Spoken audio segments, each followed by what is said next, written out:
আসসালামু আলাইকুম প্রিয় দর্শক, সবাই কেমন আছেন? প্রতিদিনের মতো চলে আসলাম এই মুহূর্তের আজকের সবচেয়ে গুরুত্বপূর্ণ আবহাওয়ার খবর নিয়ে। আগামীকাল 11 জুলাই 2025 রোজ শুক্রবার অবশেষে মেঘ বৃষ্টি, বন্যা ও নিম্নচাপ নিয়ে সুখবর দিল আবহাওয়া দফতর।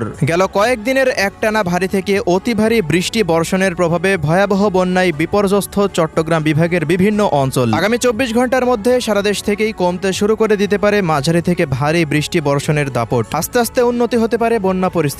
অন্যদিকে তীব্র ভ্যাপসা গরমে পড়ছে দেশের উত্তর অঞ্চল। আগামী 16 জুলাই থেকে রংপুর, ময়মনসিংহ বিভাগের বিভিন্ন অঞ্চল সহকারে সিলেটের একাধিক জেলায় ভারী থেকে অতি ভারী বৃষ্টিপাত শুরু হতে যাচ্ছে। তো প্রিয় দর্শক, আজ এবং আগামীকাল দেশের 8 বিভাগের 64 জেলা সহকারে ভারতের পশ্চিমবঙ্গ, আসাম, মেঘালয় ও ত্রিপুরা রাজ্যের কোন কোন জেলাগুলিতে আবহাওয়া কেমন থাকতে পারে, কি জানা যাচ্ছে ইউরোপিয়ান আমেরিকান রাডারগুলো থেকে জানিয়ে দেব। অবশ্যই ভিডিওটি শেষ পর্যন্ত দেখতে থাকুন। কে কোন জেলা থেকে দেখছেন কমেন্ট করে জানিয়ে দিন। প্রতিনিয়ত আবহাওয়ার খবর পেতে আমাদের ইউটিউব চ্যানেলটিকে সাবস্ক্রাইব করে রাখুন।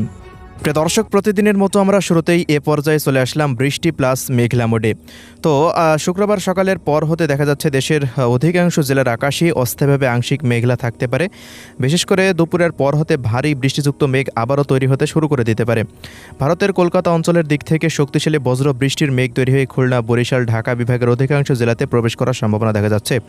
তো এই মুহূর্তে বরিশাল বিভাগের বরিশাল, পিরোজপুর, ঝালকাঠি, বরগুনা, পটুয়াখালী, ভোলা, পাথরঘাটা, কলাপাড়া, লালমোহন, বুরহানুদ্দিন, কাউখালী, জিয়ানগর, এদিকে হাতিয়া, মনপুরা, কুয়াকাটা অঞ্চলের বিভিন্ন জায়গার উপর দিয়ে হালকা থেকে মাঝারি মানের বৃষ্টিপাত হওয়ার সম্ভাবনা দেখা যাচ্ছে। পাশাপাশি খুলনা বিভাগের শ্যামনগর, মোংলা, বাগেরহাট, শ্রীকান্তপুর, সাতক্ষীরা, অভয়নগর, নড়াইল, যশোর অঞ্চলগুলোর উপর দিয়েও হালকা থেকে মাঝারি মানের বৃষ্টি বা বজ্রসহ বৃষ্টিপাত হওয়ার সম্ভাবনা দেখা যাচ্ছে। এছাড়া প্রিয় দর্শক, এদিকে ঢাকা বিভাগেরও বেশ কিছু অঞ্চলে হালকা থেকে মাঝারি মানের বৃষ্টিপাত হওয়ার সম্ভাবনা দেখা যাচ্ছে। ফরিদপুর, রাজবাড়ী, এদিকে মানিকগঞ্জ থেকে শুরু করে শরীয়তপুর, মাদারীপুর, মুন্সিগঞ্জ, এরপর টঙ্গিপাড়া, ঢাকা, হোমনা, নরসিংদী, কাপাসিয়া, কটিয়াদি, কিশোরগঞ্জ, গাজীপুর, ধামরাই এর আশেপাশ দিয়ে কিশোরগঞ্জ জেলার আশেপাশ দিয়ে অধিকাংশ স্থানে বিক্ষিপ্ত মানের বৃষ্টিপাত অতিক্রম করার সম্ভাবনা এই মুহূর্তে দেখা যাচ্ছে।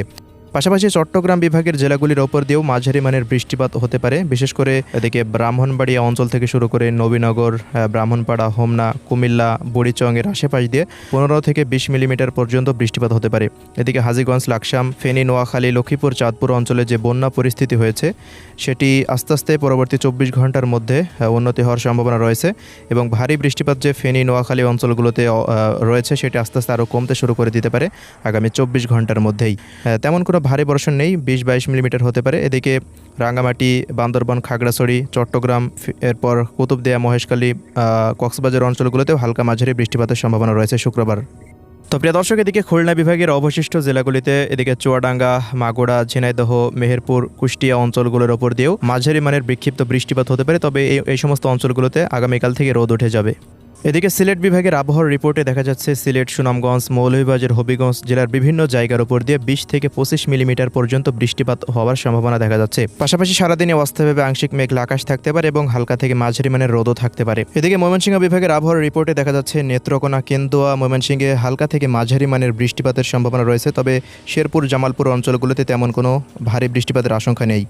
এদিকে রাজশাহী বিভাগের আবহাওয়ার রিপোর্টে দেখা যাচ্ছে পাবনা, ভেড়া, ভাঙ্গুড়া, সিরাজগঞ্জ থেকে শুরু করে পুঠিয়া, রাজশাহী, মোহনপুর, চাঁপাইনবাবগঞ্জ, গোমস্তপুর, এরপর নাটোর, সিংড়া, নওগাঁ, জয়পুরহাট, বগুড়া অঞ্চলের আশেপাশ দিয়ে নন্দীগ্রাম, আদমদিঘি, আক্কেলপুর, পাঁচবিবি অঞ্চলের বিভিন্ন জায়গার উপর দিয়ে দেখা যাচ্ছে কোথাও কোথাও 20, কোথাও থেকে 25 মিলিমিটার পর্যন্ত বৃষ্টিপাত হওয়ার সম্ভাবনা রয়েছে। তো প্রিয় দর্শক, রাডারের পরিস্থিতি অনুযায়ী শুক্রবার 11 জুলাই খুলনা, বরিশাল, চট্টগ্রাম, ঢাকা এবং সিলেট ও রাজশাহী বিভাগের অধিকাংশ স্থানেই মাঝারি মানের বৃষ্টিপাতের সম্ভাবনা। তবে এদিকে ময়মনসিংহ এবং রংপুর বিভাগ, এই দুই বিভাগে তেমন কোনো মাঝারি বা ভারী বৃষ্টিপাতের সম্ভাবনা নেই। তো প্রিয় দর্শক, এবার জানিয়ে দিচ্ছি রংপুর বিভাগের আবহাওয়ার রিপোর্ট। রংপুর বিভাগের রংপুর, দিনাজপুর, ঠাকুরগাঁও, পঞ্চগড়, নীলফামারী, লালমনিরহাট, কুড়িগ্রাম ও গাইবান্ধা জেলাতেই সারাদিনে আকাশ অস্থায়ীভাবে আংশিক মেঘলা থাকতে পারে। তবে দিনাজপুর, ঠাকুরগাঁও, পঞ্চগড় জেলাতে হালকা মানের বৃষ্টিপাতের সম্ভাবনা রয়েছে। আকস্মিক বৃষ্টিপাত কয়েক অঞ্চলে হতে পারে। রংপুর বিভাগে আগামী 16 তারিখের পর হতে রংপুর, ময়মনসিংহ, সিলেট ও রাজশাহী এবং ঢাকা বিভাগের উত্তরের জেলাগুলিতে ভারী বৃষ্টিপাতের সম্ভাবনা রয়েছে।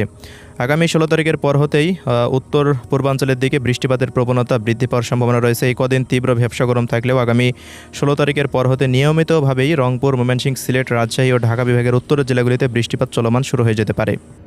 প্রিয় দর্শক, এবার সবশেষ জানিয়ে দিচ্ছি ভারতের পশ্চিমবঙ্গের আবহাওয়ার রিপোর্ট। পশ্চিমবঙ্গের কলকাতা, হাওড়া, হুগলি, নদিয়া, উত্তর ও দক্ষিণ 24 পরগনা এবং পূর্ব পশ্চিম মেদিনীপুরের বিভিন্ন জায়গার উপর দিয়ে মাঝারি মানের বৃষ্টিপাত হওয়ার সম্ভাবনা দেখা যাচ্ছে। পুরুলিয়া, বাঁকুড়া, বর্ধমান, দুর্গাপুর, বীরভূম, মুর্শিদাবাদ, মালদা অঞ্চলগুলোর ওপর দিয়েও আকাশ অস্থায়ীভাবে আংশিক মেঘলা থাকতে পারে এবং দু এক স্থানে আকস্মিক বৃষ্টিপাতের সম্ভাবনা রয়েছে। তবে এদিকে দেখুন উত্তর ও দক্ষিণ দিনাজপুর দিয়ে এদিকে শিলিগুড়ি, দার্জিলিং, জলপাইগুড়ি, আলিপুরদুয়ার, কোচবিহার, কালিম্পং অঞ্চলগুলোতে তেমন কোনো আবহাওয়ার পরিবর্তন দেখা যাচ্ছে না। সারাদিনই আকাশে রৌদ্রোজ্জ্বল আবহাওয়া থাকতে পারে।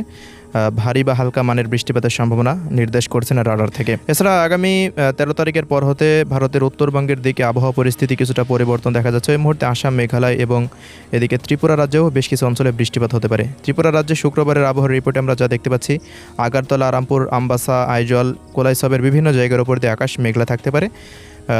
বিক্ষিপ্ত মানের বৃষ্টিপাতের সম্ভাবনা। এবার আসছে সামুদ্রিক আবহাওয়ার রিপোর্টে।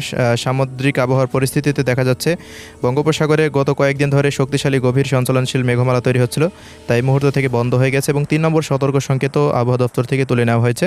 আগামীকাল থেকে বঙ্গোপসাগর পুরোপুরি নিরাপদ হতে শুরু করে দিতে পারে। এছাড়া প্রিয় দর্শক, এই মাসের 20 তারিখের মধ্যে আরও একটি লঘুচাপ তৈরি হওয়ার সম্ভাবনা রয়েছে। 20 তারিখের পর যদি লঘুচাপ তৈরি হয়, সারা দেশে আবারও বৃষ্টিপাতের প্রবণতা বৃদ্ধি পাওয়ার আশঙ্কা থেকেই যাচ্ছে।